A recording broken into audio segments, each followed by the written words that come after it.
আসসালামু আলাইকুম ওয়া রাহমাতুল্লাহি ওয়া বারাকাতুহু।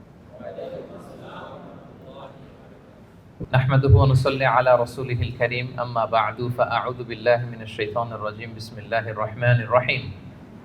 লা উকসিমু বিয়াউমিল কিয়ামাহ ওয়া লা উকসিমু বিন নাফসিল লাওয়ামাহ।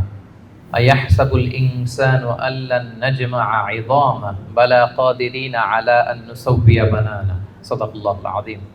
আজকের যে সূরা থেকে আমরা তাফসীর শুনবো, সূরাটার নাম হচ্ছে সূরাতুল কিয়ামা।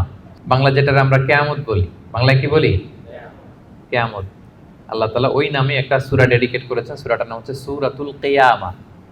আমি খুব সহজ ভাষায় এই সূরাতে আসলে আল্লাহ তাআলা কি মেসেজ আমাদেরকে দিয়েছেন, কি বার্তা রাখতে চেয়েছেন, আপনাদের সামনে উপস্থাপন করার চেষ্টা করব।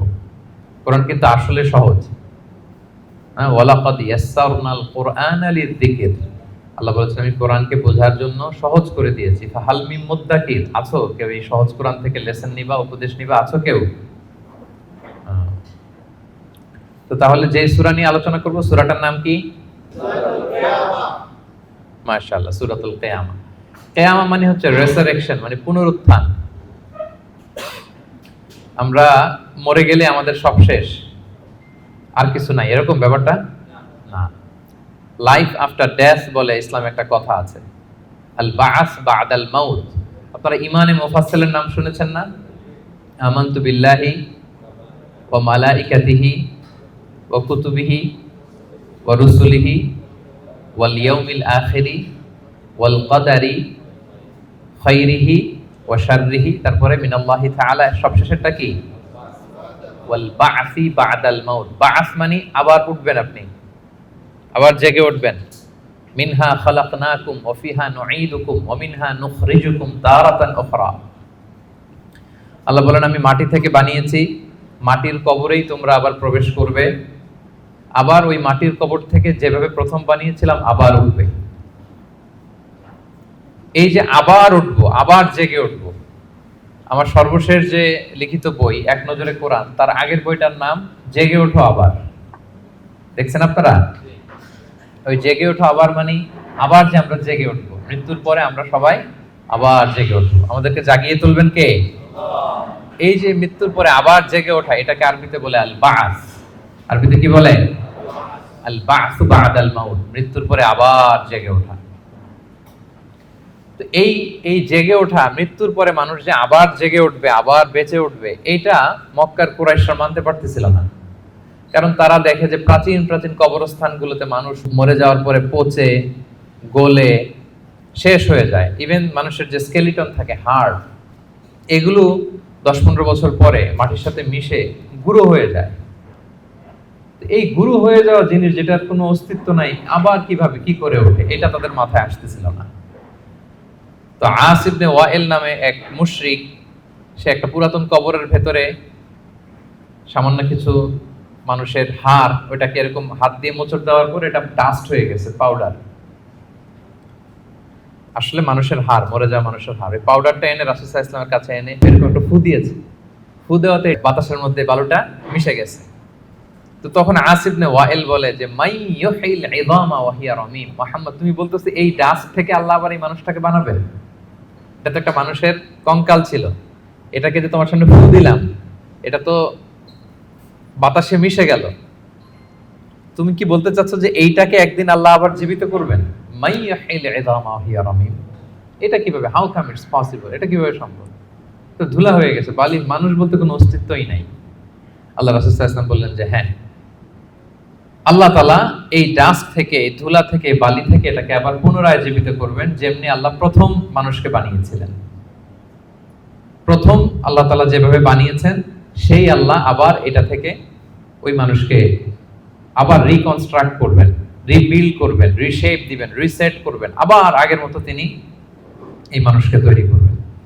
তো এই সূরায় এটাই বারবার বোঝানো হয়েছে যে যিনি প্রথম মানুষকে বানাইতে পারলো, সে আল্লাহ কি মরে যাওয়ার পরে, পচে গলে যাওয়ার পরে আবার বানাতে পারবে না? আচ্ছা বলেন তো, কোন জিনিস প্রথমবার বানানো কঠিন না দ্বিতীয়বার বানানো কঠিন? কারণ প্রথমবার ফার্স্ট টাইম, কোনো এক্সপেরিয়েন্স নাই। প্রথমবার যেহেতু করে ফেলতে পারছি, এখন তো একটা এক্সপেরিয়েন্স হয়ে গেছে, কি বলেন? জানা হয়ে গেছে, একটা ধারণা হয়ে গেছে। দ্বিতীয়বার কি কঠিন লাগবে আর?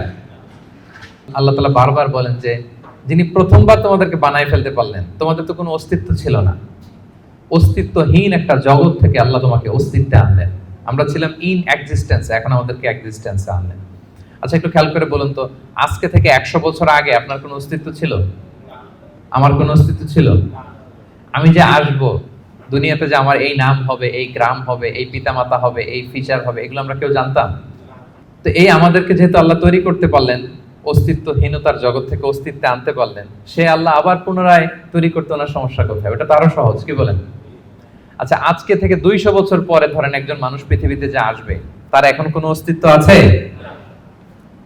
তার নাম, তার পরিবার, তার বংশ, তার কোনো অস্তিত্ব পৃথিবীতে নাই। কিন্তু এই লোকটা আসবে না পৃথিবীতে?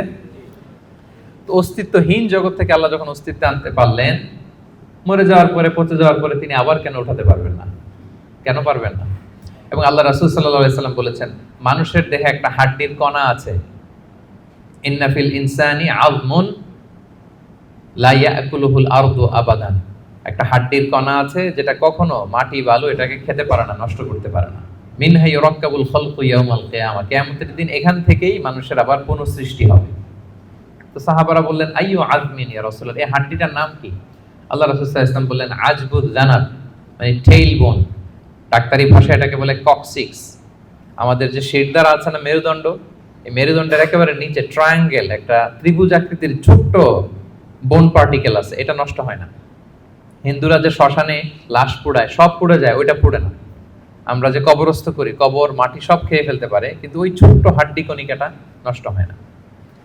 ইভেন মানুষের মৃত্যু তো অনেক ভাবে হয়। বিমান দুর্ঘটনায় হলে জ্বলে ভস্ম হয়ে যায়, সাগরে জাহাজ ডুবি হলে মানুষ মরে, তিমি মাছের পেটে চলে যায়, তিমি ওইটাকে খেয়ে ডাইজেস্ট করে ফেলে, তার অস্তিত্বই থাকে না। কিন্তু ওই যে ছোট্ট কক্সিক্স টেইল বোন, আজবুদ জানাব, এটা নষ্ট হয় না। আল্লাহ বলেন, ওইটা থেকে কিয়ামতের দিন তোমাদেরকে আবার আমি পুনরায় সৃষ্টি করব। এইটাকে বলা হয় পুনরুত্থান, রেসারেকশন। পুরো সূরার মেইন কথা হচ্ছে এইটা।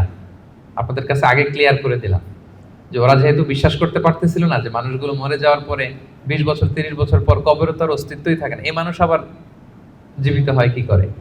আল্লাহ রাসূল সাল্লাল্লাহু আলাইহি ওয়াসাল্লাম বললেন যে না, এরাও জীবিত হবে। এবং আল্লাহ তাআলা এমন কথা বললেন যে তোমরা কি ভাবছো তোমাদের এই হাড় গোড়গুলো আমি রিঅ্যাসেম্বল করতে পারবো না? আরে তোমাদের the tips of your finger, তোমার আঙ্গুলের অগ্রভাগে যে এই যে কেমন আঁকি ঝুঁকি দেখা যায়, আঁকি বুকি দেখা যায়, এই যে যেটাকে আমরা আঙ্গুলের ছাপ বলি, ফিঙ্গারপ্রিন্ট, বাসমা, এইটাকে হুবহু আমি এক করে দিব। আল্লাহ বলেন, এখন যে ফিঙ্গারপ্রিন্ট নিয়ে দুনিয়াতে তোমরা আছো, ফিঙ্গারপ্রিন্ট চিনেন তো? এই যে ইমিগ্রেশন পার করে যে মালয়েশিয়াতে ঢুকছেন, কি করছিলেন? ফিঙ্গারপ্রিন্ট দিয়েছেন না? সিম কার্ড নিতে গেলে কি করতে হয়?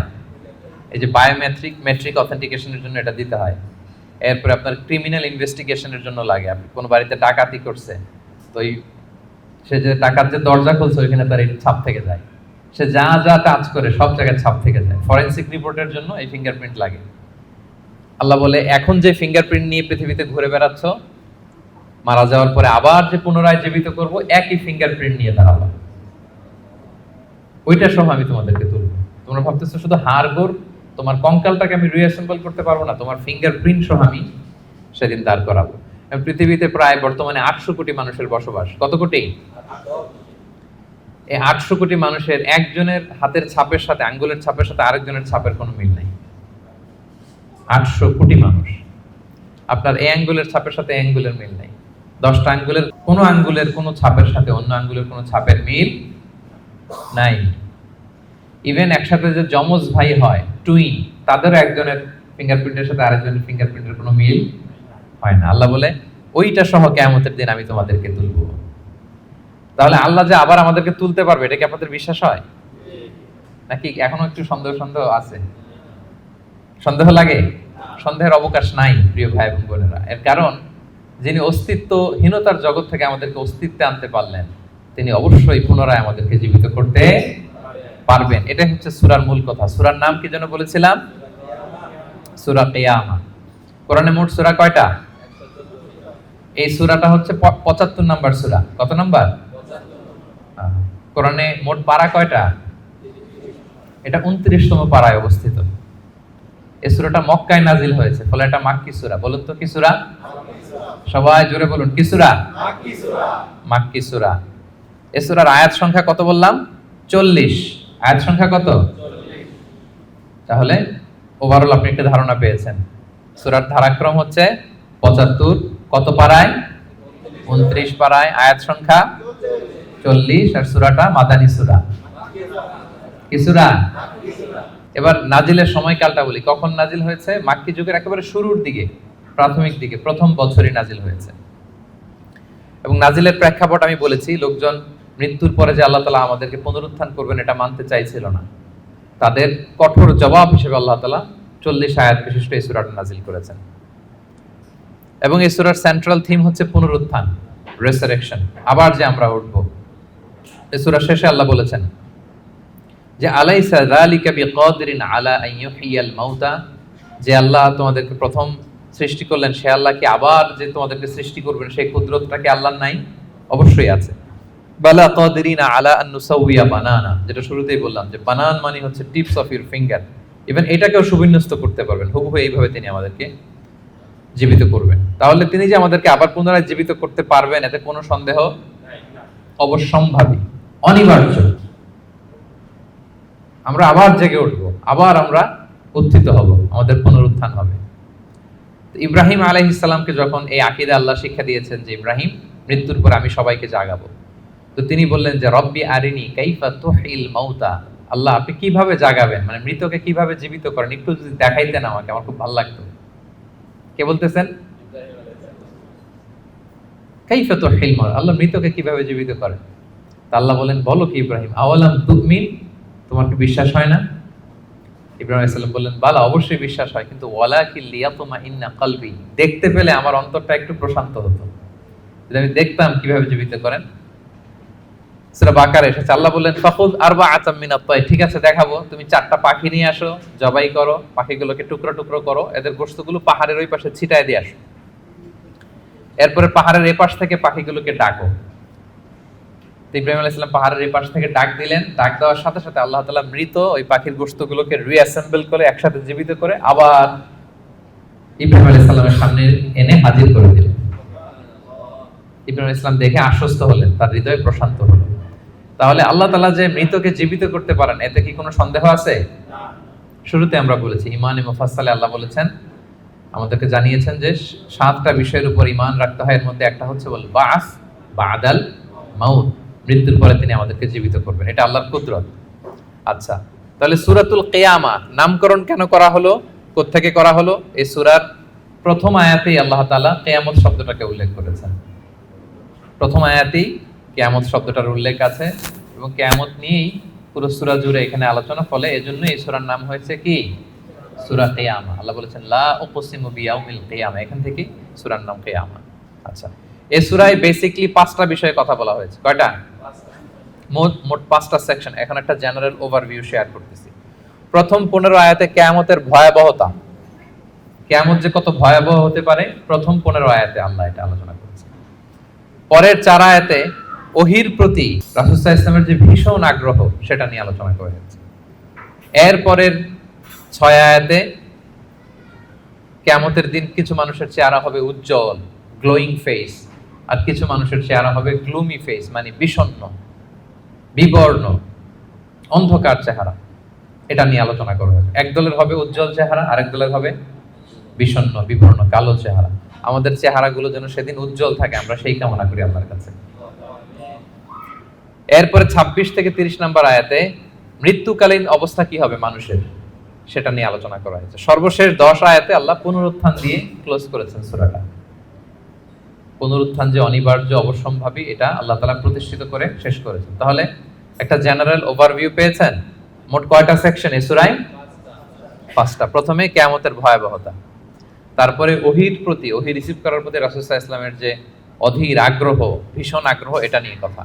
এরপর উজ্জ্বল চেহারা আর অন্ধকার চেহারা। এরপরে মৃত্যুকালীন অবস্থার যে বর্ণনা সেটা দেওয়া হয়েছে, সবশেষে পুনরুত্থান। তাহলে এই 5টা বিষয় নিয়ে আমরা আলোচনা শুরু করি। তাহলে ওভারঅল এই সূরা নিয়ে কথা হয়ে গেছে। এবার আমরা তাফসীরের দিকে যাই। প্রথমে আমরা বলেছিলাম যে কিয়ামত দিবসের বর্ণনা আল্লাহ দিয়েছেন। আল্লাহ শুরু করলেন আউযু বিল্লাহি মিনাশ শাইতানির রাজীম, বিতাড়িত শয়তান থেকে আল্লাহর কাছে পানাহ চাই। বিসমিল্লাহির রহমানির রহিম, পরম করুণাময় অসীম দয়ালু আল্লাহর নামে শুরু করছি। আল্লাহ বলছেন, লা উকসিমু বিয়াউমিল কিয়ামা। লা শব্দের অর্থ না। লা শব্দের অর্থ, সবাই বলুন, লা শব্দের অর্থ না। আল্লাহ প্রথমে বললেন না, নো, অর্থাৎ তোমরা যা ভাবো এমনটা না। তোমরা যে মনে করো যে আমি উঠাতে পারবো না, মৃত্যুর পরে আমি তোমাদেরকে পুনরুত্থান করতে পারবো না, এমনটা না। লা, আল্লাহ বললেন লা উকসিমু বিয়াউমিল কিয়ামা। লা, তোমরা যে মনে করো আমি আল্লাহর জন্য কঠিন হবে তোমাদেরকে জাগ্রত করা, এটা ঠিক নয়। বরং উকসিমু বিয়াউমিল কিয়ামা, আমি কিয়ামত দিনের শপথ করছি। কিয়ামতের শপথ করতেছে কে? আল্লাহ। আচ্ছা, এরপর আল্লাহ তাআলা আবার বললেন ওয়ালা উকসিমু বিন নাফসিল লাওয়ামা। আবার লা, লা মানে না। লা মানে কি? একটা দুটো শব্দ শিখে যান না আজকে। লা মানে কি? কোরআনে অনেক পাবেন এরকম লা। এই লা শব্দের অর্থ হচ্ছে আল্লাহ বলেন না, তোমরা যে ভ্রান্ত বিশ্বাসে আছো এটা ঠিক না। লা, বরং উকসিমু বিন নাফসিল লাওয়ামা, মানুষের যে নাফস মানুষকে তিরস্কার করে, আমি সেই নাফসের শপথ করছি। তাহলে দুইটা জিনিসের শপথ করলেন। এক হচ্ছে কিয়ামত দিবসের শপথ। কিসের শপথ? দুই হচ্ছে নাফসে লাওয়ামার শপথ, মানে যে নাফস মানুষ খারাপ কাজ করলে তিরস্কার করে। এই দুইটা শপথ করে এরপর একটা কথা বলবেন, গুরুত্বপূর্ণ কথা। আচ্ছা, ওই কথায় যাওয়ার আগে নাফসে লাওয়ামাটা কি এটা আমি আগে বলি। আমাদের যে নাফস, মানে আমাদের ভেতরে যে নাফস দিয়েছেন আল্লাহ তাআলা, এটার তিনটা ক্যাটাগরি হতে পারে। একটা হচ্ছে নাফস আম্মারা, একটা হচ্ছে নাফস লাওয়ামা, যে লাওয়ামার কথা এই আয়াতে বললাম, আরেকটা হচ্ছে নাফস মুতমাইন্না। তিনটার কথাই কোরআনে আছে। একটা হচ্ছে নাফস আম্মারা, ইন্নান নাফসা লাআম্মারাতুম বিসু ইল্লা মা রাহিমা রাব্বি। এই নাফসের ইন্সপিরেশন হচ্ছে শুধু খারাপ দিকে, মানুষকে খারাপ কাজে ইন্সপিরেশন করে, খারাপ দিকে হাতছানি দেয়। আরেকটা হচ্ছে এইটা নাফস লাওয়ামা, এ ভালোর কথাও বলে আবার খারাপের কথাও বলে, আবার খারাপ কাজ করলে তাকে তিরস্কারও করে, এটা থাকে মিডলে। আরেকটা হচ্ছে নাফসে মুতমাইন্না, প্রশান্ত আত্মা। যারা জান্নাতি, তারা যখন ইন্তেকাল করবে তখন ফেরেশতারা এসে বলবে ইয়া আইয়াতুহান নাফসুল মুতমাইন্না ইরজিই ইলা রাব্বিকি রাদিয়াতান মারদিয়া ফাদখুলি ফি ইবাদি ওয়াদখুলি জান্নাতি। মানে হে প্রশান্ত আত্মা, বের হয়ে আসো, বের হয়ে আসো আল্লাহর সন্তুষ্টির দিকে। তুমিও আল্লাহর প্রতি সন্তুষ্ট, তোমার রবও তোমার প্রতি সন্তুষ্ট। আল্লাহর জান্নাতে প্রবেশ করো, আমার বান্দাদের মধ্যে প্রবেশ করো, আমার জান্নাতে প্রবেশ করো। আল্লাহ তাআলা ফেরেশতাদের মাধ্যমে এই ঘোষণাটা দিবেন। মানুষের মৃত্যুর সময় দুইটা অবস্থা হয়। যারা জাহান্নামী হয় তাদের রূহ নেয়ার জন্য একদল ফেরেশতা আসে বিকট শব্দ করতে করতে, ভয়ঙ্কর তাদের চেহারা, ভয়ঙ্কর দুর্গন্ধ। তাদেরকে দেখলেই মানুষ ভয় পায়, ত্রাসে কাঁপতে থাকে। তারা এসে ধমক দিয়ে আত্মাটাকে বলতে থাকে যে হে পাপাত্মা, আল্লাহর ক্রোধ, রাগ আর জাহান্নামের দিকে বের হয়ে আয়। তখন এই আত্মাটা বেরোতে চায় না, কাফেরদের আত্মা ছোটাছুটি করে, অস্থির হয়ে এদিক সেদিক, জোর করে আত্মাটাকে তারা নিয়ে যায়, নিয়ে সিজ্জিনে রাখে। আর যারা বিশ্বাসী, যারা আল্লাহওয়ালা, যারা ইমানদার, তাদের জন্য কাফনুন মিন আকফানিল জান্নাত, জান্নাত থেকে সাদা ধবধবে শুভ্র কাপড়ের একটা কাফন নিয়ে আসে ফেরেশতারা। হানুত মিন হানুতিল জান্নাত, জান্নাতের পেয়ালা যেখানে সুগন্ধি থাকে, এগুলো নিয়ে আসে। এসে খুবই আন্তরিকভাবে আত্মাটাকে আহ্বান করে যে হে পবিত্র আত্মা, আল্লাহর সন্তুষ্টির দিকে তুমি বের হয়ে আসো। বলতে দেরি ওই আত্মা স্মুথলি বের হয়ে যায়। প্রিয় বন্ধুরা, এই দিনটার মুখোমুখি কিন্তু আমরা হতে যাচ্ছি। কি বলেন? একদিন আমাদের দেহ থেকেও তো আমাদের এই আত্মা বের হবে। আমরা যেন ওই শ্রেণীর অন্তর্ভুক্ত হতে পারি যাদের জন্য জান্নাত থেকে শুভ্র কাফন আনা হবে। আল্লাহুম্মা আমিন। স্মুথলি বের হয়ে আসে। তাহলে তিনটা নাফস, নাফস আম্মারা খারাপ দিকে টেম্পটেশন করে, নাফস লাওয়ামা ভালো খারাপ দুইটাই করে, তবে খারাপ করলে তাকে নিন্দা করে, আর হচ্ছে নাফস মুতমাইন্না, প্রশান্ত ইমানদার যে নাফস, শুধু ভালো কাজে মানুষকে আহ্বান করে। আমরা ওই নাফস পেতে চাই। কি বলেন? আপনি নেক কাজ, ভালো কাজ, কল্যাণমূলক কাজ যত বেশি করবেন, ধাপে ধাপে আপনার নাফসটা নাফস আম্মারা থেকে, লাওয়ামা থেকে নাফসে মুতমাইন্না হবে। কি হবে?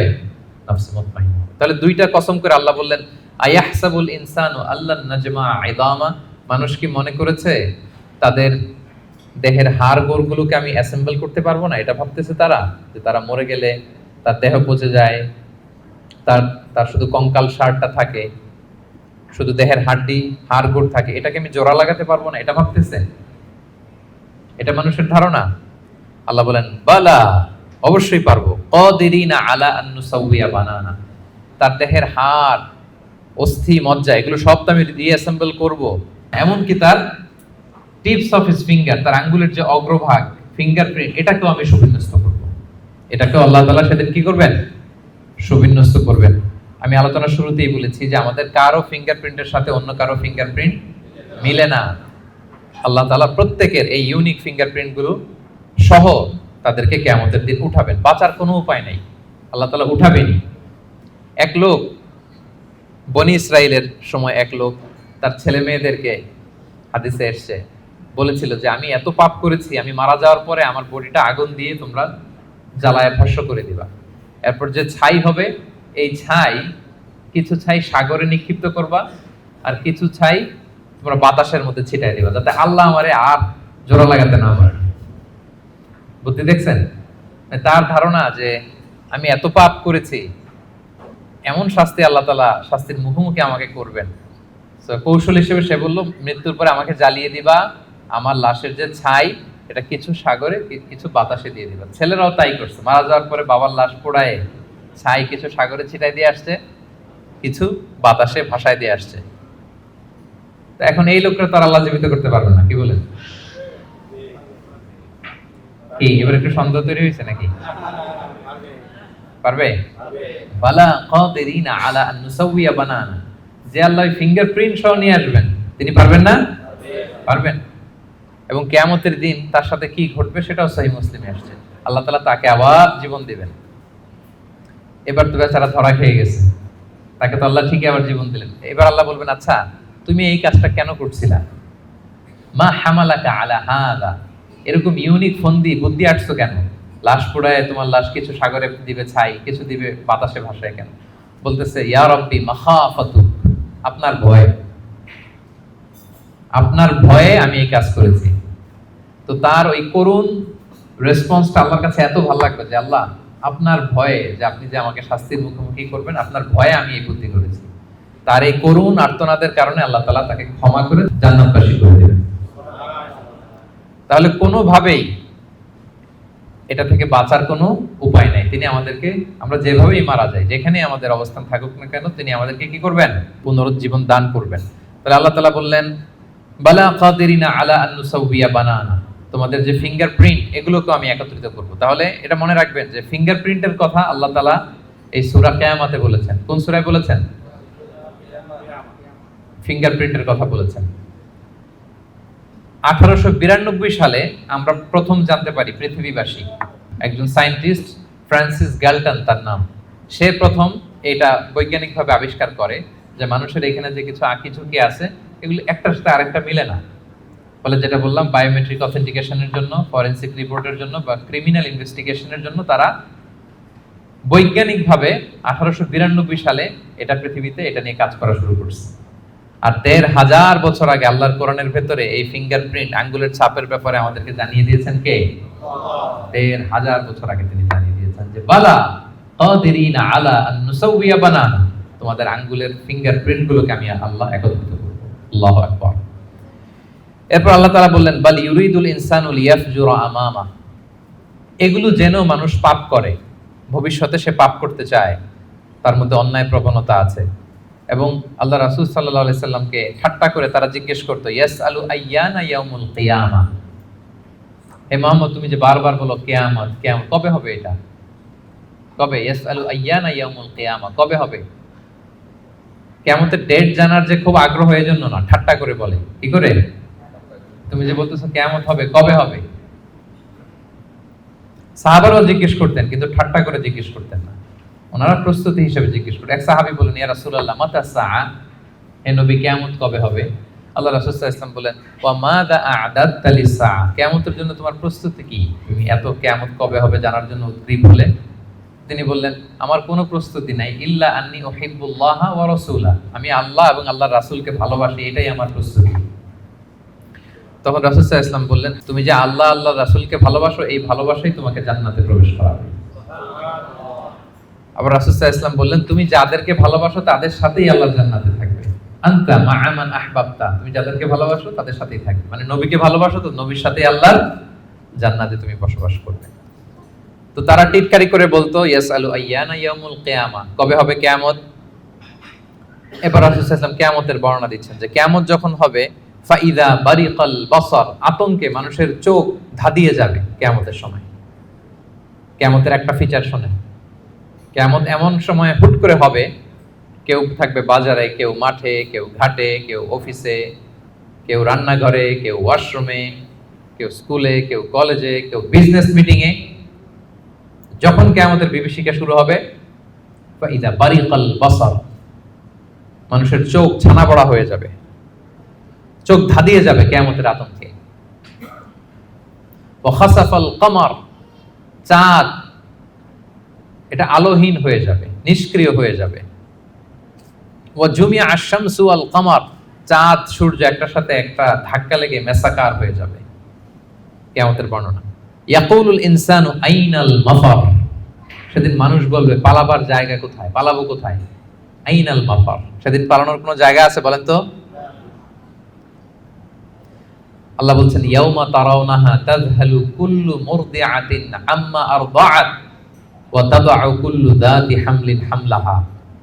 কিয়ামতের অবস্থা এমন হবে যে কিয়ামতের বিভীষিকা যখন শুরু হবে, দুগ্ধপোষ্য বাচ্চাকে রেখে, বাচ্চাকে ফেলে দিয়ে মা দৌড়ে পালাবে। ব্রেস্ট ফিডিং মাদার যারা আছে, মানে যেই মা বাচ্চাকে দুধ খাওয়ায়, দেখবেন যে ওই বাচ্চাকে চোখের আড়াল করতে চায় না, কাছে কাছে রাখে না। কিন্তু কিয়ামতের বিভীষিকা এত ভয়ঙ্কর হবে, ওই মা দুধের বাচ্চাটাকে রেখে পালাবে। ওয়া তাদউ কুল্লু যাতি হামলিন হামলাহা, যত প্রেগন্যান্ট নারী আছে, 2 মাসের কনসিভ, 5 মাসের, 6 মাসের, 7 মাসের, half form baby, full form baby, মুহূর্তেই সব ডেলিভারি হয়ে যাবে ভয়ের চোটে। ওয়া তারান নাসা সুকারা ওয়া মা হুম বিসুকারা ওয়ালাকিন্না আযাবাল্লাহি শাদীদ, মানুষগুলো পাগলের মতো দৌড়াবে, পাহাড়গুলো তুলার মতো বিক্ষিপ্ত পতঙ্গের মতো নিক্ষিপ্ত হতে থাকবে, ছুটতে থাকবে। মানুষরা বলবে আইনাল মাফার, কই পালাবো? আল্লাহ বলেন, খাল্লা লা ওয়াজার, সেদিন কোনো ঠাঁই নাই কারো, কোথাও পালানোর জায়গা নাই। ইলা রাব্বিকা ইয়াউমা ইযিনিল মুস্তাকার, সেদিন ঠাঁই দিতে পারবে শুধু একজন, তিনি কে? কিয়ামতের দিন আল্লাহর সুশীতল আরশের নিচে 7 শ্রেণীর ব্যক্তিকে আল্লাহ তাআলা ছায়া দিবেন। যেদিন আল্লাহর সুশীতল আরশের ঠান্ডা ছায়া ছাড়া ওই দিন আর কোনো ছায়া থাকবে। আমরা যেন ওই 7 শ্রেণীর অন্তর্ভুক্ত হতে পারি। আল্লাহ আমাদের তৌফিক দান করুক, আমরা পড়ি আমিন। আমার একটা লেকচার আছে, আল্লাহর সুশীতল আরশের নিচে ছায়া পাবে যে 7 শ্রেণীর ব্যক্তি, আপনারা শুনে নেবেন। তো আল্লাহ তাআলা বলছেন, সেদিন আল্লাহর আশ্রয় ছাড়া কোনো আশ্রয় নেই। ইউনাব্বাউল ইনসানু ইয়াউমা ইযিন বিমা কদ্দামা ওয়া আখার, সেদিন মানুষকে তার আমলনামা দেয়া হবে। আমলনামা মানুষ সব দেখবে, যা করে এসেছিল তাও দেখবে, এবং দুনিয়াতে যা রেখে এসেছে তাও দেখবে। আমাদের ভালো কাজের ধারা দুইটা, একটা হচ্ছে এই যে এখন একটা ভালো কাজ করতেছি, সওয়াব চলে যাচ্ছে, তাই না? দান করলাম, আমলনামায় যুক্ত হচ্ছে, সালাত করলাম, আমলনামায় যুক্ত হচ্ছে। তো মারা যাওয়ার পরে ওগুলো তো আমি আগেই পাঠিয়ে দিলাম। আরেকটা হচ্ছে মারা যাওয়ার পরেও কিছু আমলনামা জারি থাকে। আপনি কিছু সাদাকায়ে জারিয়া করেছেন, চলমান সাদাকা, বা ভালো কাজের আদেশ দিয়েছেন, কোন একটা ভালো কাজ করার ব্যাপারে মানুষকে উদ্বুদ্ধ করেছেন। আপনি দুনিয়াতে নাই, কিন্তু আপনার কথা শুনে ইন্সপায়ার্ড হয়ে যারা ভালো কাজ করেছে তার একটা পার্সেন্টেজ সওয়াব কিয়ামত পর্যন্ত, এটা যদি দুনিয়াতে জারি থাকে, আপনার এই আমলনামাও জারি থাকবে। আল্লাহ আপনার আমলনামায় কি করবেন? ওটা ঢুকাতে থাকবেন, সাদাকায়ে জারিয়া। অনুরূপভাবে গুনাহে জারিয়াও আছে, এটা দুই ধরনের, একটা সাদাকায়ে জারিয়া আর একটা গুনাহে জারিয়া। এমন পাপ কাজ আপনি শিখাইছেন জগৎবাসীকে, তারা আপনি চলে যাওয়ার পরে ওই পাপ কাজ করতেছে, তাইলে ওই পাপের একটা পার্সেন্টেজ আপনার আমলনামায় যুক্ত হয়ে যাবে। তো আমলনামা আল্লাহ তাআলা দিবেন আমাদেরকে, ঠিক আছে, এবং দিয়ে বলবেন, ইকরা কিতাবাকা কাফা বিনাফসিকাল ইয়াউমা আলাইকা হাসিবা, পড়ো, তোমার আমলনামা তুমি পড়ো। যদিও আমরা প্রত্যেকে আমাদের নিজেদের ব্যাপারে ভালো জানি, আমাদের কার কি অবস্থা জানি না। আমি যদি পাপ করি, জুলুম করি, অন্যায় করি, খারাপ কাজ করি, সমাজে যে লোকটা করে তার নিজের একটা জানা আছে না, জানাশোনা আছে না নিজের ব্যাপারে? তার যে কি হইতে যাচ্ছে কিয়ামতের দিন, তার তো একটা হিসাব আছে, কি বলেন? আর যে খুব আল্লাহওয়ালা, নামাজি, মুত্তাকি, নেককার, তার একটা হিসাব আছে না? তার তো একটা হিসাব আছে, ইনশাআল্লাহ আমি আমার সব ভালো কাজের প্রতিদানগুলো জমা হচ্ছে আমার, আমি আল্লাহর কাছে পাই টু পাই, বুঝে বুঝে পাবো এর রিওয়ার্ড, এর প্রতিদান। তো আল্লাহ বলবেন বালিল ইনসানু আলা নাফসিহি বাসীরা, মানুষ নিজেই তার ব্যাপারে ভালো করে জানে। যদিও আমলনামা দেয়া হবে, কিন্তু প্রত্যেকেই তার ব্যাপারে ভালো করে জানে। এইভাবে এই প্রথম 15 আয়াতে আল্লাহ তাআলা কিয়ামতের বিভীষিকাময় পরিস্থিতির কথা তুলে ধরলেন। 5টা সেকশনের প্রথম সেকশন, বড় সেকশনটা আমরা কভার করলাম। সবার কাছে ক্লিয়ার হয়েছে তো? আচ্ছা, দ্বিতীয় সেকশনে কি বলছিলাম? যে ওহীর প্রতি রাসূল সাল্লাল্লাহু আলাইহি ওয়াসাল্লামের ভীষণ আগ্রহ ফুটিয়ে তোলা হয়েছে 4টা আয়াতে। তো এই আয়াতগুলো যখন নাজিল হচ্ছিল, রাসূল সাল্লাল্লাহু আলাইহি ওয়াসাল্লাম সাথে সাথে পড়তেছিলেন। জিবরাইল আলাইহিস সালাম যখন নাজিল করে, উনিও পড়তে আরম্ভ করেন। কেন? উনি ভাবতেছেন যদি ভুলে যাই। কোন ভাবনা থেকে? যদি ভুলে যাই, সাথে সাথেই মুখস্থ করতেছেন। তো আল্লাহ তাআলা আয়াত নাজিল করলেন যে নবী, যখন আমি কোরআনের আয়াত নাজিল করি, সাথে সাথে আপনি তড়িঘড়ি করে আয়াত্ত করবার জন্য পড়া শুরু করবেন না। আপনি শান্ত থাকুন, নীরব থাকুন, কেবল ঠায় তাকিয়ে থাকুন আর শুনুন। মুখস্থ করায় দেওয়ার দায়িত্ব আমি আল্লাহ নিয়ে নিলাম। কোরআনের একটি শব্দ, একটি অক্ষর আপনি ভুলবেন না। সবগুলোই আমি আল্লাহ নিজ কুদরতে আপনাকে মুখস্থ করাই দেব। এবং রাসূল সাল্লাল্লাহু আলাইহি ওয়াসাল্লাম মুখস্থ করেছেন, ঠিক কি না? বলেন তো, পৃথিবীর সর্বপ্রথম কোরআনের হাফেজ কে ছিল? বলেন। মুহাম্মদুর রাসূলুল্লাহ সাল্লাল্লাহু আলাইহি ওয়াসাল্লাম। ওনার উপরে তো কোরআন নাজিল হয়েছে। তো ওনার আগে কে কোরআনের হাফেজ হতে পারবে? পারবে কেউ? তিনি ছিলেন প্রথম হাফেজ। তো ওনাকে আল্লাহ তাআলা স্বয়ং নিজ দায়িত্বে মুখস্থ করে দিয়েছেন। যে বালিল ইনসানু আলা নাফসিহি বাসীরা, মানুষ নিজের ব্যাপারে ভালো করেই জানে। ওয়ালাউ আলকা মাআযিরা, যদিও সে নিজের ব্যাপারে যত এক্সকিউজ সে হাজির করুক আল্লাহর কাছে। এরপর আল্লাহ বলছেন নবীকে, লা তুহাররিক বিহি লিসানাকা লিতা'জালা বিহি, যখন কোরআনের আয়াত নাজিল হয় তাড়াতাড়ি করে পড়বেন না। ইন্না আলাইনা জামাআহু ওয়া কুরআনা, এটা আপনার হৃদয়ে জমা করে দেওয়ার, মুখস্থ করিয়ে দেওয়ার দায়িত্ব আমি আল্লাহ নিজে নিয়ে নিলাম। ফাইদা ক্বারানাহু ফাত্তাবি' কুরআনা, জিবরাইল যখন পড়বে শুধু খেয়াল করে শুনুন, বাকিটা আমার দায়িত্ব। সুম্মা ইন্না আলাইনা বায়ানা, এরপর এটার ব্যাখ্যা বিশ্লেষণ আমি আল্লাহ আপনাকে শিখাই দেব। এই 4 আয়াতে আল্লাহ তাআলা বুঝাতে চাইলেন যে রাসূল সাল্লাল্লাহু আলাইহি ওয়াসাল্লাম যে ওহী রিসিভ করার জন্য খুব উদ্গ্রীব থাকতেন, ওনাকে আশ্বস্ত করা হলো যে নবী আপনি চিন্তিত হবেন না। তাহলে 2টা সেকশন চলে গেল। 3 নাম্বার সেকশন কি বলেছিলাম? যে 2 ধরনের ফেস থাকবে কিয়ামতের দিন। কিছু ফেস হবে উজ্জ্বল ফেস, গ্লোয়িং ফেস। তার বিপরীতে কিছু চেহারা হবে গ্লুমি ফেস, বিবর্ণ বিষণ্ণ চেহারা। তাদের কথা আল্লাহ বলবেন।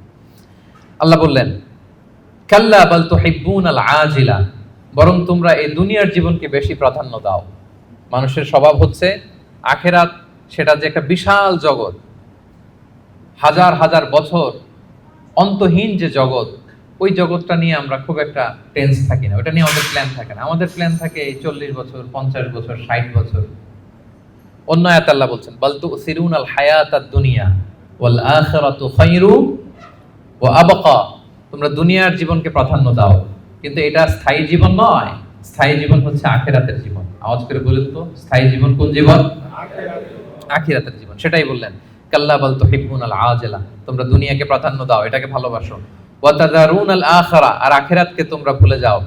সেদিন মানুষের অবস্থা কি হবে শোনো, উজুহু ইয়াউমা ইদিন নাদিরা, সেদিন কিছু মানুষের চেহারা হবে গ্লোয়িং, সজীব, শ্যামল, উজ্জ্বল, উদ্দীপ্ত চেহারা, গ্লোয়িং ফেস। ইলা রাব্বিহা নাযরা, তারা সেই চেহারা নিয়ে তাদের রবের দিকে তাকায় থাকবে। আল্লাহু আকবার। তাহলে বোঝা গেল জান্নাতীরা কিয়ামতের দিন আল্লাহ তাআলাকে দেখার সৌভাগ্য পাবেন। বলেন, আমরা আল্লাহকে সচক্ষে দেখতে চাই কি চাই না? চাই। আমরা আল্লাহকে দেখছি কখনো? দেখিনি। না দেখে তার ইবাদত করি, তাকে বিশ্বাস করি, তার সামনে সেজদায় লুটিয়ে পড়ি, কিন্তু তাকে দেখি নাই। তো জান্নাতীদের সবচেয়ে বড় নেয়ামত হবে এইটা। আল্লাহ জান্নাতীদেরকে বলবেন, এই জান্নাতীরা, কোরআনে যা যা নেয়ামতের কথা বলছে সব পাইছো? সবাই বলবে আল্লাহ পেয়েছি, আরো ঢের বেশি পেয়েছি। সবাই খুব খুশি যে আল্লাহ যা যা বলছেন আমরা হিসাব মিলাই দেখছি যে সব আপনি দিয়েছেন, এর চেয়ে বেশি দিয়েছেন। একজন হাত তুলে বলবে আল্লাহ পাই নাই, একটা জিনিস পাই নাই। আল্লাহ বলবে, ঘটনা কি? সবাই, কারো কোনো কমপ্লেন নাই, তোমার আবার কি কমপ্লেন? তুমি পাও নাই বলতে কি পাও নাই? বলতেছে আল্লাহ আসলটাই তো পাই নাই। আসলটা মানে বলে যে আপনারাই তো পাই নাই। আপনার হেজাব থেকে আমরা কথা শুনতেছি, মানে পর্দার অন্তরালে, কিন্তু আপনাকে তো দেখি নাই। আপনার যে নূর, আপনার নূরের যে সৌন্দর্য, আপনার নিজের সত্তাকে যে আপনি গোপন করে রেখেছিলেন, ওই সত্তাকে তো আমরা এখনো উইটনেস করতে পারি নাই। এটা তো বাকি। আল্লাহ বলবেন, হ্যাঁ এইটা বাকি, এটা আমি খুব জাঁকজমক ভাবে তোমাদেরকে দেখাবো। বিশাল জান্নাতের কনফারেন্স হলে সামনে নবীরা বসবেন, সিদ্দিক, শুহাদা, সালেহ সবাইরা বসবেন, আমরা ইমানদাররাও বসার সুযোগ পাবো সেদিন। এরপর আল্লাহ তাআলার যে পর্দা, নূরের পর্দা, এই পর্দাকে আল্লাহ উন্মোচিত করবেন জান্নাতবাসীদের জন্য। আল্লাহু আকবার। কিসের পর্দা? নূর মানে কি? আচ্ছা, আমরা ঘরে পর্দা লাগাই কেন? কি বন্ধ করার জন্য? আমরা ঘরে যে কার্টেন লাগাই, পর্দা কি ঢাকার জন্য? আলো ঢাকার জন্য। কিন্তু আল্লাহর পর্দাটাই আলোর পর্দা, নূরের পর্দা। এরপর আল্লাহ তাআলা নিজেকে সেদিন প্রকাশিত করবেন। আল্লাহর নূরের এক ঝলক তিনি প্রকাশিত করবেন। জান্নাতীরা পাগলের মতো ওই নূরের ঝলকের দিকে বিমোহিত হয়ে তাকিয়ে থাকবে। এক সেকেন্ডের হাজার কোটি ভাগের অল্প সময়ের, সামান্য সময়ের জন্য এক ঝলক আল্লাহ নিজেকে প্রকাশিত করবেন, ওনার নূর দেখাবেন। জান্নাতীরা ওই নূর দেখে অপলক নেত্রে বিমোহিত হয়ে তাকিয়ে থাকবে পাগলের মতো, যে কি দেখলাম, এত সুন্দর, এত বড় নেয়ামত। কিন্তু সামনে কিন্তু আর নাই, ওই নূরের ঝলকানি কিন্তু আর নাই। এক ঝলক ওটা দেখেই এভাবে সব কোটি কোটি বছর কেটে যাবে এভাবে। আল্লাহু আকবার। উজুহু ইয়াউমাইদিন নাযিরা ইলা রাব্বিহা নাযিরা। কিছু উজ্জ্বল চেহারা সেদিন তাদের রবের দিকে তাকিয়ে থাকবে। আল্লাহ রাসূল সাল্লাল্লাহু আলাইহি ওয়াসাল্লাম বলেছেন যে ইন্নাকুম সাতারাউনা রাব্বাকুম আয়ানান, তোমরা কিন্তু কিয়ামতের দিন চাক্ষুষ আল্লাহকে দেখবে, সব জান্নাতীরা। এই কথা যখন রাসূল সাল্লাল্লাহু আলাইহি ওয়াসাল্লাম বললেন, সাহাবারা বললেন যে রাসূলুল্লাহ, আল্লাহকে সবাই একসাথে কিভাবে দেখবে? দেখতে কি ধাক্কাধাক্কি হবে না? তো রাসূল সাল্লাল্লাহু আলাইহি ওয়াসাল্লাম বললেন যে আকাশের চাঁদ উঠলে তোমরা কি ধাক্কাধাক্কি করে দেখো? বলেন যে আকাশে যখন চাঁদ উঠছে আমরা কি আরেকজনকে সরাই বলি, ভাই একটু সরেন আমি দেখি? সরেন। যে যেখানে আছে সেখান থেকে কি করে? চাঁদকে উইটনেস করতে পারে, দেখতে পারে। তো তাহলে সচক্ষে আমরা সেদিন আল্লাহ তাআলাকে দেখতে পাবো। আওয়াজ করে পড়েন ইনশাআল্লাহ। তাহলে উজুহু ইয়াউমাইদিন নাযিরা ইলা রাব্বিহা নাযিরা। সজীব চেহারাগুলো আল্লাহর দিকে তাকিয়ে থাকবে। এটা হচ্ছে এক শ্রেণী। আরেক শ্রেণী হবে কি? ওয়া উজুহু ইয়াউমাইদিন বাসিরা।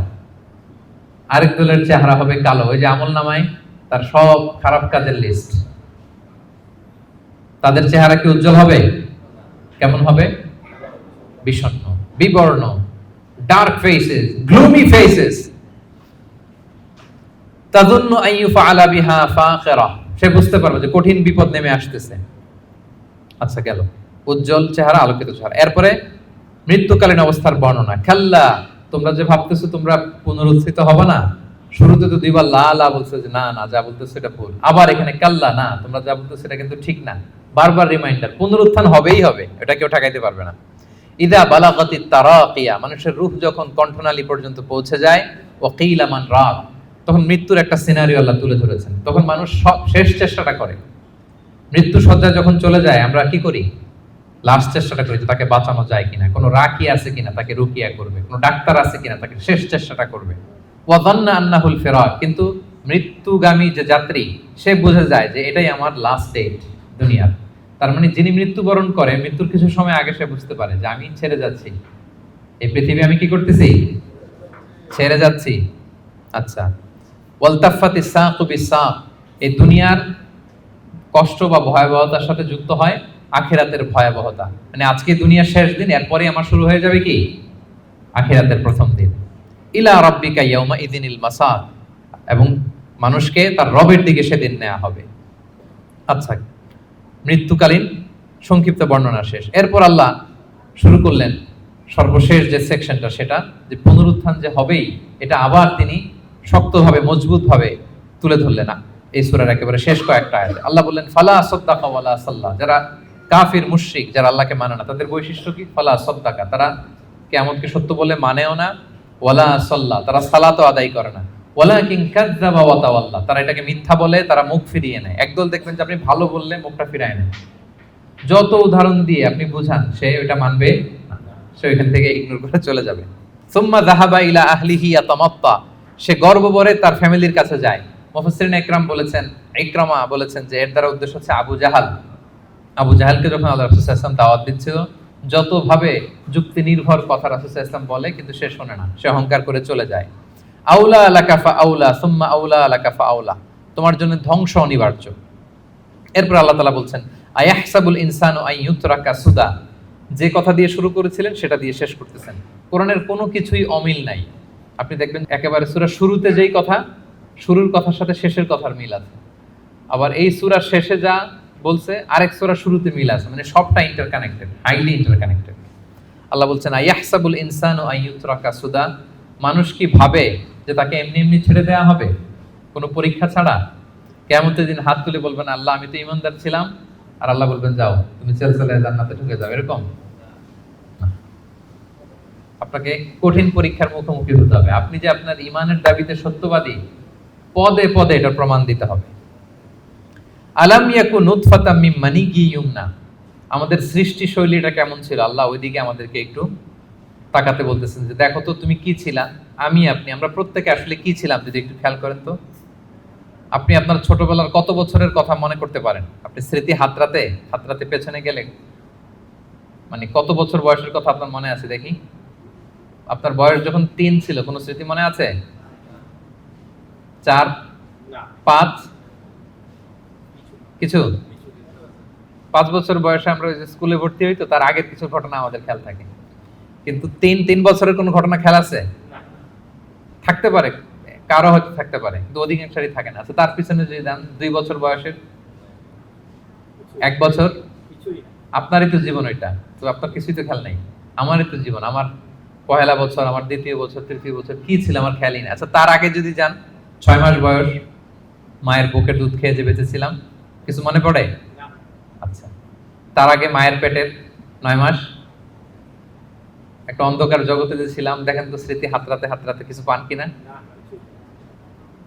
হ্যাঁ, ধোঁয়াশা, কিছুই মনে পড়ে না। আল্লাহ বলে একটু তাকাও তুমি কই ছিলা। আলাম ইয়াকুন নুতফা, তুমি কি একটা সামান্য স্পার্ম ড্রপ ছিলা না, শুক্রাণু? মিন মানিয়্যিন ইউমনা, যেটা তোমার বাবার পৃষ্ঠদেশ থেকে তোমার মায়ের গর্ভের মধ্যে তুমি নিক্ষিপ্ত হয়েছিলে।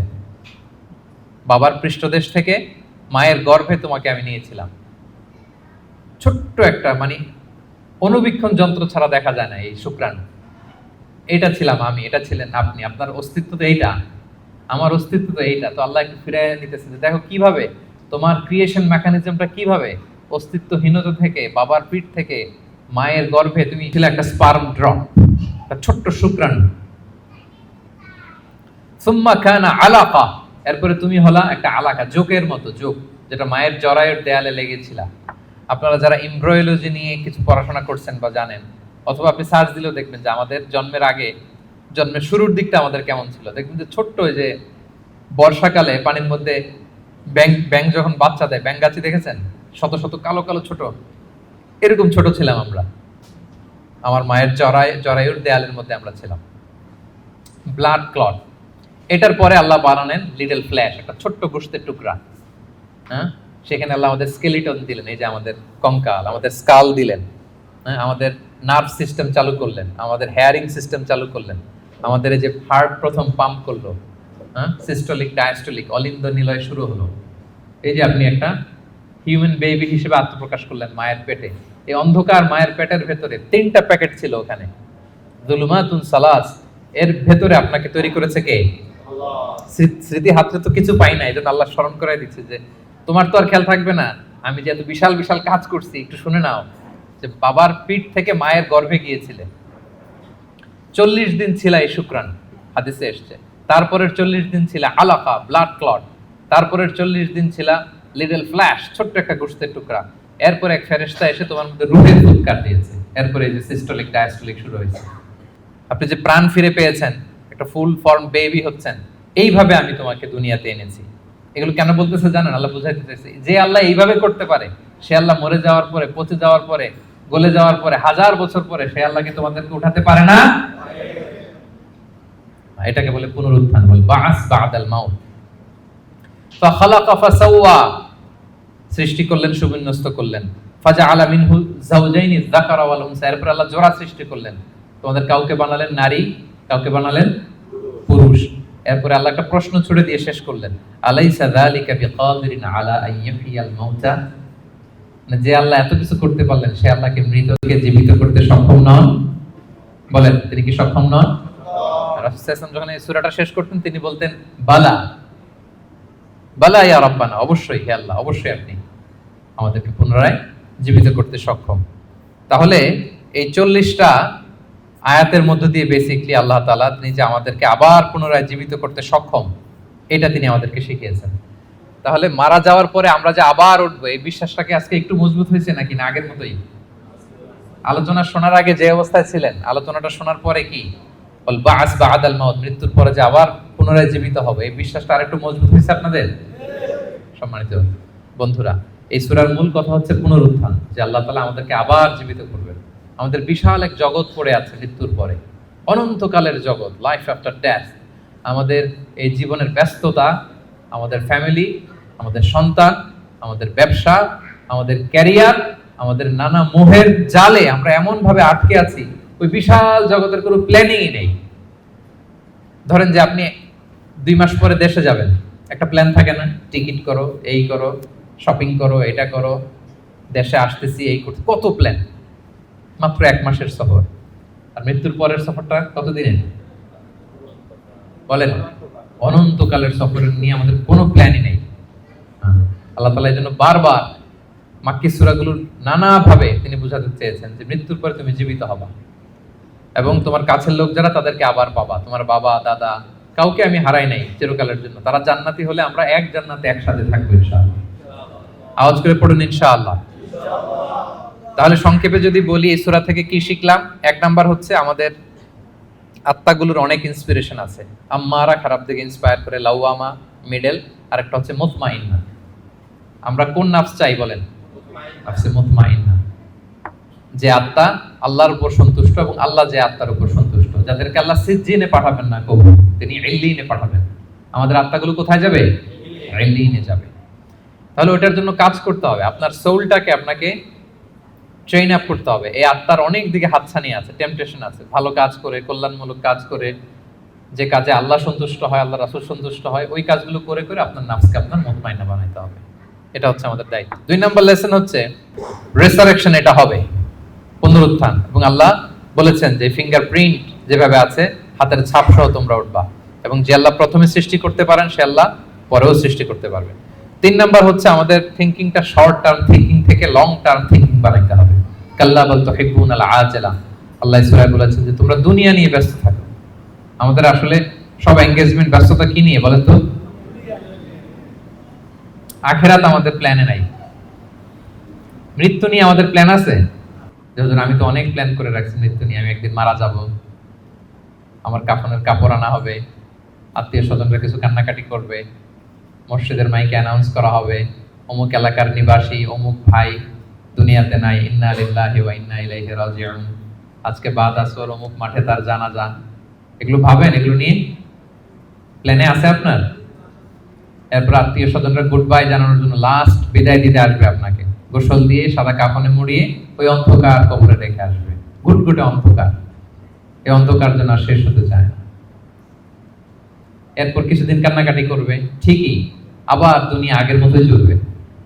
আপনার রেখে যাওয়া সম্পদ কে কতদূর পাবে, ভাগ বটোয়ারা নিয়ে মিটিং বসবে।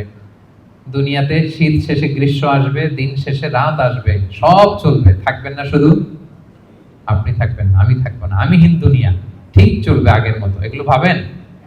এগুলো ভাবার সুযোগ হয় আমাদের? কবরের 3টা প্রশ্নের মুখোমুখি হওয়া, এই রূহটা নিয়ে যে ইল্লিনে রাখা হবে, কিয়ামত, পুলসিরাত, জান্নাত, আল্লাহর সাথে সাক্ষাৎ, এগুলো ভাবার তো সময়ই নাই আমাদের। এত ব্যস্ত, হ্যাঁ? আপনার তো বেশিরভাগ ব্যবসায়ী, হ্যাঁ, এত বলেন যে হুজুর ইনভেস্টমেন্টের খোঁজ খবর নিতেই তো, এখানে ইনভেস্টমেন্ট, ওইখানে ইনভেস্টমেন্ট, এখানে ব্যবসা, দেশে ব্যবসা, এগুলো সামলাতেই তো কাহিল। আল্লাহ বলেন কাল্লা বাল তুহিব্বুনাল আজিলা, তোমরা দুনিয়া নিয়ে টু মাচ এনগেজড, ওয়া তাযারুনাল আখিরা, এক অনন্তকালের বিশাল পথ যে পাড়ি দিতে হবে ভুলেই যাও তোমরা। বরং আখিরাতকে আমাদের প্রাধান্য দিতে হবে। মুমিন জীবন দুনিয়া কেন্দ্রিক না আখিরাত কেন্দ্রিক বলেন? করব সব এখানে, কিন্তু প্ল্যান আখিরাত, যে ওইখানে কি কাজে লাগবে, ওইখানে যেন জিতে যাই, শেষ হাসিটা যেন ওখানে হাসতে পারি। এটা হচ্ছে মুমিনের বৈশিষ্ট্য। 4 নাম্বার হচ্ছে গ্লোয়িং ফেস, গ্লুমি ফেস। বলেন আপনার চেহারা সেদিন কিরকম হোক আপনি চান? গ্লোয়িং ফেস চান? হ্যাঁ, তাহলে 5 ওয়াক্ত সালাত পড়তে হবে, কোরআন পড়তে হবে, যাকাত আদায় করতে হবে। 5 নম্বরে মৃত্যুর যে ওই সময়টা, ওইটা আমাদের জন্য fix. The most certain thing in our life is death, and the most uncertain matter in our life is the time of death. মৃত্যু হবে এটা আমরা জানি, কবে হবে জানি, সেদিনের জন্য যেন প্রস্তুত থাকি। লাইফ ইজ এ টেস্ট, জীবনে পরীক্ষা থাকবে, এমনি এমনি আল্লাহ ছেড়ে দিবে না, আমার ইমানের পরীক্ষা দিয়ে আমাকে উত্তীর্ণ হতে হবে। 7 নম্বরে হিউম্যান শুডন্ট বি অ্যারোগেন্ট, মানুষের অহংকারী হওয়ার সাজে না। কারণ আল্লাহ আমাদের সৃষ্টির দিকে একটু তাকাতে বলছে, তোমার যে এত অহংকার, এত ক্ষমতার দাপট, তুমি পাওয়ারফুল এলাকায়, তোমার দাপটে কেউ কথা বলতে পারে না। তুমি কি ছিলা বলো তো? 3 বছর আগে কি হয়েছিল, তোমার বয়স যখন 3, তুমি মনেই করতে পারো না। মায়ের পেটে কি ছিলা, তার আগে কি ছিলা? ছোট্ট একটা তুচ্ছ পানির ফোঁটা থেকে আল্লাহ আমাদেরকে বানিয়েছেন। ওই মানুষ কখনো অহংকার করতে পারে না। সব শেষ কথা হচ্ছে রেসারেকশন ইজ এ মাস্ট, আমরা আবার জীবিত হব। মৃত্যুর মধ্য দিয়ে আমাদের সব শেষ হয়ে যাবে না, বরং বল বাস বাদাল মাউত, মৃত্যুর পরে আবার আমরা পুনরুত্থিত হব এবং আল্লাহর সেই ট্রাইব্যুনালে আমাদেরকে দাঁড়াতে হবে। সেদিন যদি আমাদের ভালো কাজের মধ্য দিয়ে আল্লাহর কাছে আমরা নিজেদের ঈমানকে প্রমাণিত করতে পারি, তাহলে শেষ হাসিটা আমরাই হাসব ইনশাআল্লাহ। আমরা এখানে যেমনি একত্রিত হলাম, মৃত্যুর পরে আবার জীবিত হয়ে বিচার দিবস শেষে আল্লাহর জান্নাতুল ফেরদাউসের ভিতরেও যেন আমরা এভাবে একত্রিত থাকতে পারি। আল্লাহ আমাদের সবাইকে তৌফিক দান করুন। আজকে থেকে আপনার প্ল্যানের ভিতরে ব্যবসা বাণিজ্য, ইনভেস্টমেন্টের পাশাপাশি কিছুটা সময় লাইফ আফটার ডেথ, মৃত্যুর পরের জীবন নিয়ে আমরা রাখবো তো নাকি? মৃত্যু, কিয়ামত, পুনরুজ্জীবন, আখিরাতের জীবন নিয়ে আমাদের ভাবনা, চিন্তা, প্ল্যান এটা রাখতে হবে। এটাই মুমিন জীবনের বৈশিষ্ট্য। আল্লাহ তাআলা আমাদের সবাইকে কথাগুলো বোঝার, আমল করার তৌফিক দান করুন।